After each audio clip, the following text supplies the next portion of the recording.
Oleh karenanya, berdasarkan hisab posisi hilal seluruh Indonesia sudah di atas ufuk dan tidak memenuhi kriteria MABIMS, serta ketiadaan laporan melihat hilal, sidang itsbat secara mufakat bahwa 1 Dzulhijjah 1444 Hijriah jatuh pada hari Selasa tanggal 20 Juni 2023 Masehi dan hari Raya Idul Adha jatuh pada hari Kamis tanggal 29 Juni 2023 Masehi.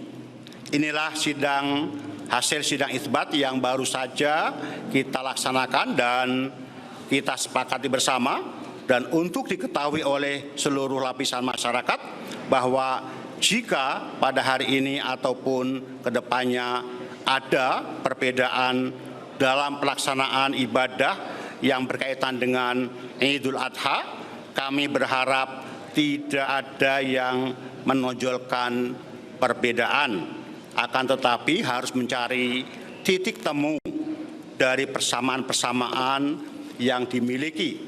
Kita harus memiliki sikap toleransi, tasamuh. Kita harus saling menghargai perbedaan yang terjadi, bukan saling mencaci dan melakukan hal-hal yang tidak disukai.